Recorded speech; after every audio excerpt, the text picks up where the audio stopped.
Hi friends, कैसे हैं आप सभी। सभी स्टूडेंट्स को मेरा प्यार भरा नमस्कार। और दोस्तों, बहुत समय से आप लोग मुझसे लगातार पूछ रहे हैं, सर क्या स्टेनो की प्रिपरेशन के लिए हमें अभी से लग जाना चाहिए। दोस्तों देखिए, प्रिपरेशन का वास्तव में ही सही बात करूं तो मैं कोई समय नहीं होता है। आप जब से लग गए समझो आपकी शुरुआत हो गई है। लेकिन फिर भी अगर मैं बात करूं एक अच्छे समय की, तो ये एक बेहतरीन समय है आपके पास स्टेनो की प्रिपरेशन शुरू करने का। यस गाइस, क्यों समय है बच्चों, यहां से पूरा लगभग 1 साल है आपके पास अपने एग्जाम्स को लेकर के। अगर आप लोगों को लग रहा है कि ये बहुत ज्यादा समय है, तो बच्चों ये कुछ भी समय नहीं है अगर देखा जाए तो। क्योंकि जिन लोगों ने स्टेनो के एग्जाम्स दिए हैं पिछले, और उनके क्या रिजल्ट उनको मिले हैं, वो बता देंगे और लोगों के एक साथ इनफ है या नहीं है। यस, 2020 स्टेनो में बच्चों के पास एक नहीं पूरा 1.5 साल तक मिला था। जब पहला कोरोना आपका आया, 1.5 साल में भी बच्चों का एग्जाम क्रैक नहीं हुआ, तो आप समझ सकते हैं कि स्टेनो के लिए 1 साल इनफ है या नहीं है। 1 साल भी तब इनफ है जब आप बच्चों आज से ही पूरी जी तोड़ मेहनत करनी शुरू कर देंगे तब। यस, जी तोड़ मेहनत से मतलब है कम से कम 8 से 10 घंटे आपको पढ़ना शुरू करना पड़ेगा। अभी भी ये मत समझना कि आपका 1-2 घंटे में काम चल जाएगा बच्चों। यहां से आपको अपनी मेहनत को लगातार जारी रखना पड़ेगा। तो ये एक सुनहरा मौका आपके पास में है, क्योंकि वैकेंसी लगभग दिसंबर में अनाउंस हो जाएंगी और अप्रैल में इसका एग्जाम होना है। और अप्रैल ही में समझ के चल रहा हूँ उस समय, हालांकि मार्च के कुछ दिन बाकी रह रहे हैं, मैं अप्रैल से इसको मान के चल रहा हूँ। यस दोस्तों, तो यहाँ से पूरा 1 साल आप लोगों के पास है। अब यहाँ से हमें तैयारी किस तरह करनी है, एक फ्रेशर स्टूडेंट भी किस तरह तैयारी कर सकता है अगर चाहे तो। बच्चों यहाँ से एक फ्रेशर स्टूडेंट के लिए बता रहा हूँ मैं प्लान आपका। ये फ्रेशर स्टूडेंट यहाँ से किस तरह से अपना प्लान स्टार्ट कर सकता है। सबसे पहले वो ग्रामर के अपने बेसिक्स को इंप्रूव करे। यस, ग्रामर के बेसिक्स को इंप्रूव करे। अब वो इंप्रूव होंगे कहां से, ये कई तरह से आप इंप्रूव कर सकते हैं। बहुत सारे बच्चे ऐसे हैं जिन्होंने ग्रामर पढ़ लिया है लेकिन फिर भी उनकी ग्रामर इंप्रूव नहीं है। तो यहां से फास्ट ट्रैक रिवीजन करना कैसे है, देखिए सबसे पहला तरीका यह रहेगा कि आप mirror of common error book को पढ़ना शुरू कर दें। Mirror of common error book को, यस बहुत ही इंपॉर्टेंट बुक है, बहुत शानदार बुक, आपने देखा होगा मार्केट में ये बुक है। मैंने भी इसका पूरा सोल्यूशन करवाया हुआ है, वीडियो सोल्यूशन। आप जाकर के हमारी प्लेलिस्ट में भी जाके चेक कर सकते हैं। प्लेलिस्ट बनी हुई है पूरी मिरर ऑफ कॉमन एरर की, वहां से देख सकते हैं। या फिर आप लोग किसी भी सेंटर के या फिर किसी भी कोचिंग के क्लास नोट्स जिसके भी आपको अच्छे लगते हो आप ले सकते हैं, चाहे तो आप हमारे भी ले सकते हैं।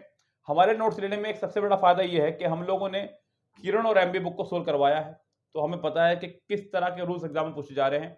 उसी बेस पर हमने अपने रूल्स तैयार किए हैं, मतलब वहीं से ही उन सेंटेंसेस को निकाल करके हमने अपने रूल्स तैयार किए हैं। मुश्किल से 78 to 80 रूल्स हैं ग्रामर के, जिसमें हमने अपनी ग्रामर पूरी कवर की है। आप वहां से ये ले सकते हैं हमसे 99 रुपीज के, या किसी से भी ले सकते हैं, ऐसा नहीं कहीं से भी अपने आप ले सकते हैं। या फिर बच्चों नॉर्मल बुक्स मार्केट में आती हैं जो भी आपको अच्छी लगती हैं, किसी भी राइटर की, नीतू सिंह जी की या फिर किसी और प्रकाशन की, जो भी बुक आपको अच्छी लगती है आप उस बुक को बाय करके अपना ग्रामर यहाँ से बेसिक फिनिश कर सकते हैं। तो यहाँ से ग्रामर आपका बेसिक खत्म हो जाना चाहिए लगभग 2 से 3 माह में। 2 से 3 माह में ये ग्रामर का बेसिक कवर करने का पूरा पूरा एक तरीका है, अगर आप कवर करना चाहें तो। उसके बाद में आप लोगों को चलना है बच्चों एडवांस की तरफ। यस, ये तब है कि आपने जीरो अपना मजबूत कर लिया है, यहाँ जीरो आप ले चुके हैं। अब आपको जीरो को आगे नंबर लगाने हैं, कितने लगाने हैं ये आपके ऊपर है बच्चों। 1 लगाना है, 2 लगाना है, 3 लगाना है, 4 लगाना है, 5 लगाना है। ये आपके ऊपर डिपेंड करता है कितने नंबर आपको लगाने हैं जीरो को आगे। यस, क्या आपको जीरो को जीरो ही रहने देना है या फिर इसका आगे और नंबर भी लगाने हैं। तो यहाँ से आप लोगों को अब तैयारी करनी होगी बच्चों एडवांस की। एडवांस के लिए मैं सिर्फ हमेशा 2 ही बुक सजेस्ट करता हूँ। पिछले 12 साल से हम लोग बच्चों को सजेस्ट कर रहे हैं और बच्चे सिलेक्शन ले रहे हैं। इनसे बेस्ट बुक आपके प्रैक्टिस के लिए, ना केवल स्टेनो के बल्कि एसएससी के किसी भी एग्जाम के लिए, इनसे बेस्ट बुक मार्केट में नहीं है। वो है आपकी पहले नंबर पर बच्चों लगानी है आपको किरण। यस, अभी जो लेटेस्ट वर्जन आ चुका है 16,000 प्लस, और अगर आप चाहें तो 14,000 प्लस भी कर सकते हैं। देखिए बहुत ज्यादा अंतर नहीं है दोनों बुक्स में, लगभग दोनों सेम ही है, बट नंबर ऑफ क्वेश्चन थोड़े से बढ़ा दिए गए हैं। 16,000 में जो अभी एग्जाम्स हुए हैं वो इसके अंदर अपडेट कर दिए गए हैं। हालांकि अगर आप 14,000 प्लस भी कर ले तो भी वो इनफ है बच्चों, बहुत ज्यादा है अपने आप में, कम नहीं है 14,000 प्लस भी। ऐसा नहीं है कि अगर आप 14,000 प्लस करोगे तो आपका नुकसान हो जाएगा, या 16,000 प्लस करोगे तो ही फायदा होगा, ऐसा कुछ नहीं है। दोनों बुक लगभग सेम ही है, आप जो सी मर्जी कर सकते हैं। यस, कई बार ऐसा होता है बच्चों के पास 14,000 प्लस बुक है, अब वो 16,000 प्लस खरीद के थोड़ा लाएगा। मतलब ये आप 14,000 प्लस से ही तैयारी करना शुरू कर दीजिएगा, जो सी मर्जी आप कर लीजिएगा, दोनों बेस्ट है। और उसके बाद आप लगा दीजिएगा बच्चों एमबी की। अगर आपके पास एमबी का 195 सेट का सोल्यूशन है तो भी अच्छी बात है, और अगर आपके पास में 209 सेट 205 सेट का नहीं बुक आई है, वो वाला है, तो भी बेस्ट है बच्चों। इन दोनों में से कोई भी एक बुक अगर आपके पास में है तो आप अभी से इनको लगा दीजिएगा और अपनी तैयारी में जितनी जान फूंक सकते हैं फूंक दीजिएगा बच्चों, क्योंकि ऐसे मौके बार बार नहीं मिला करते हैं। अभी भी 1 साल रह रहा है। देखिए, हम लोग आपको अगर समझा रहे हैं अगर, तो इसमें कोई हमारा निजी स्वार्थ नहीं है बच्चों, सिर्फ इसलिए कि आप लोग पढ़ें, सिलेक्शन लें। हमारे यहाँ से अगर सिलेक्शन होता है तो बहुत अच्छा लगता है। लास्ट ईयर भी लगभग 150 प्लस स्टूडेंट ने सिलेक्शन लिया।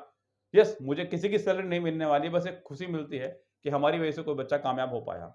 तो दोस्तों, अपनी तैयारी को अभी से एक नया मोड़ दीजिएगा और अभी से लग जाइएगा। एक बहुत अच्छी स्ट्रेटेजी बनाइए अपनी 8 से 10 घंटे की, किस तरह मुझे पढ़ना है। इन 8 से 10 घंटों को आप डिवाइड कीजिएगा। लाइक अगर आप 8 घंटे पढ़ रहे हैं तो उनको डिवाइड कीजिएगा इस तरह से, और अगर आप 10 घंटे पढ़ रहे हैं तो इनको डिवाइड कीजिएगा इस तरह से।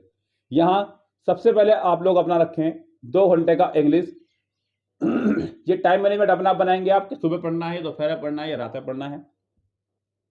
2 घंटे पढ़ाइए यहाँ पे अपना आपको आप रीजनिंग, और 2 ही घंटे रखिए अपने यहाँ पे जीके का। अब यहाँ बचते हैं आपके पास 2 घंटे। इन 2 घंटों में आपको करना है प्रैक्टिस पेपर सोल्व। यस, चाहे तो पूरा कीजिएगा, चाहे अलग अलग कीजिएगा। लाइक मान लीजिए आपने यहाँ पर डेली 2 सेट रीजनिंग के करने शुरू कर दिए हैं और डेली 2 सेट इंग्लिश के करने शुरू कर दिए हैं। यहाँ पर रीजनिंग के और यहाँ पर इंग्लिश के, जीके के ना भी करो तो भी चलेगा। यस, ये एक अच्छा सा प्लान अपना तैयार कर सकते हैं जो अच्छे 8 घंटे पढ़ रहे हैं। अगर आप 10 घंटे की प्लानिंग बना रहे हैं तो ये समय अपना आप थोड़ा सा अंग्रेजी में बढ़ा दीजिएगा। 3 घंटे इंग्लिश के लिए आप अपने दीजिए, रीजनिंग के लिए 2 घंटे इनफ हैं, और जीके के लिए 2 घंटे आपके इनफ रहेंगे। लेकिन यहां पर आप क्या करेंगे बच्चों, 2 की जगह 3 प्रैक्टिस सेट आप बढ़ा दीजिएगा। यस बच्चों, यहां मैंने समय दे दिया आपको गलती से, यहाँ पे ये 2 प्रैक्टिस सेट लिखना था मुझे यहाँ पे। अच्छा सॉरी, 2 घंटे प्रैक्टिस सेट, तो यहाँ पे 3 घंटे आपको प्रैक्टिस करना है। इन 3 घंटे प्रैक्टिस सेट में आप लगभग 3 सेट तो कीजिएगा डेली रीजनिंग के। अब यहाँ पर रीजनिंग के प्रैक्टिस सेट वो कीजिएगा बच्चों जो एग्जाम्स में आए हुए हैं पहले, मतलब आपको वो प्रैक्टिस करने हैं जो एग्जाम्स में आए हुए हैं। एग्जाम्स में कौन से हैं बच्चों, कोशिश कीजिएगा कि आपको एसएससी एग्जाम्स के सेट मिल जाएं और बैंक क्लर्क के मिल जाएं एक सेट, तो और भी अच्छी बात है। यानी कि डेली आपको 1 सेट लगाना है बैंक क्लर्क का और 2 सेट लगाने हैं आपको एसएससी के आए हुए एग्जाम्स के। यस, जो रीजनिंग का लेवल इस समय आ रहा है उसी लेवल की मैं बात कर रहा हूं। 1 सेट आपको बैंक क्लर्क का, चाहे आईबीपीएस क्लर्क हो चाहे एसबीआई क्लर्क हो, और 2 सेट आपको एसएससी के लगाने हैं। इसके अलावा आपको यहाँ पर डेली कोशिश करें कि 100 यानी कि 100 क्वेश्चंस का एक सेट लें या 50 क्वेश्चंस का सेट लें, चाहे भले वो स्टेनो का हो, सीजीएल का हो, सीएचएसएल का हो, एमटीएस का हो, किसी भी एग्जाम्स का हो। आप लोग कोशिश करें लगभग 2 सेट इंग्लिश के सोल्व करने की। यस गाइस, अगर ये प्लानिंग आप लोग बनाते हैं अपनी तो खूब अच्छा रहेगा। टाइम मैनेजमेंट आप बनाइए कि मुझे ये बैच सुबह पढ़ना है बैठ करके, दोपहर में पढ़ना है, रात में पढ़ना है, क्योंकि बहुत सारे बच्चे कहते हैं सर आप हमें एक अच्छा टाइम टेबल बना के दे दीजिए। देखिए, मुझे नहीं पता कि आपके पास कितना समय फ्री है और आप किस समय आपको अच्छे से याद होता है और किस समय आपको अच्छे से याद नहीं होता है।